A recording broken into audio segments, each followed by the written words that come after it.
তা আমরা জানি যে র্যাবের বিরুদ্ধে বেশ কিছু অভিযোগ আছে, গুম, খুন, তারপরে আপনার অপহরণ, এই ধরনের বেশ কিছু অভিযোগ আমাদের প্রতি আছে।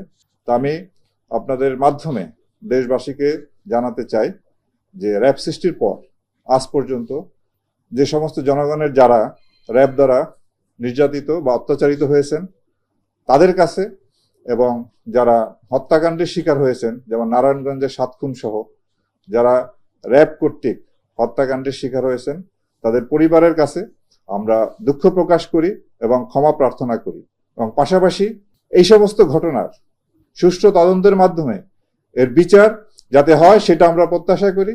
অন্তর্বর্তীকালীন সরকার গুম খুন কমিশন করেছেন, আন্তর্জাতিক অপরাধ ট্রাইব্যুনাল এই ধরনের অপরাধ কগনিজেন্সে নিয়ে এর বিচার কার্য পরিচালনা করছে।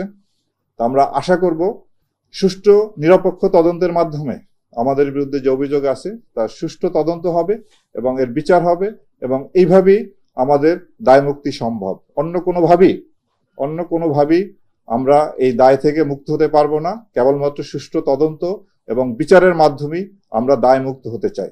তা আমি আপনাদের মাধ্যমে আবারও যারা র্যাবের কারণে ক্ষতিগ্রস্ত হয়েছেন, নির্যাতিত হয়েছেন তাদের পরিবারের কাছে এবং তাদের কাছে আমরা আবারও দুঃখ প্রকাশ এবং ক্ষমা প্রার্থনা করছি। আশা করি ভবিষ্যতে এই বাহিনী, আপনারা জানেন যে গত 4 মাসে আমরা অক্লান্ত পরিশ্রম করে যাচ্ছি। ভবিষ্যতে আমি আপনাদেরকে নিশ্চয়তা দিচ্ছি, আমি যতদিন এই দায়িত্ব পালন করব বা আমার অফিসার যারা আছেন, র্যাব কখনো কারো নির্দেশে ভবিষ্যতে এই ধরনের অপরাধ যে গুম করা, খুন করা, এটা হলো ফৌজদারি অপরাধ, এই অপরাধে কখনোই আর জড়িত হবে না, এই নিশ্চয়তা আমরা দিচ্ছি। তারপরও যদি কোনো সদস্য নিজ দায়িত্বে কোনো অপরাধমূলক কার্যকলাপে জড়িত হয় তাদের বিরুদ্ধে আমরা কঠোর আইনগত ব্যবস্থা নিব, যেটা 5ই আগস্ট পরবর্তীতে আমরা নিয়ে আসছি।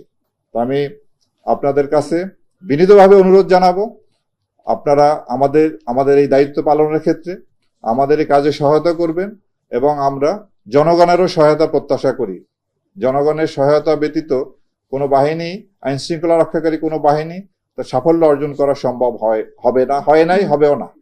তো সুতরাং আমরা ভবিষ্যতে এই সহায়তা পাবো এবং আপনাদের সাহায্য সহযোগিতা নিয়ে আমরা এগিয়ে যাব একটি সুন্দর একটা বাংলাদেশ বিনির্মাণে, একটা অপরাধ যাতে নিয়ন্ত্রণে থাকে, বাংলাদেশ বিনির্মাণে আমরা সবাই একসাথে কাজ করব, এই আশাবাদ ব্যক্ত করে আমার বক্তব্য শেষ করছি। আপনাদের সকলকে অসংখ্য ধন্যবাদ।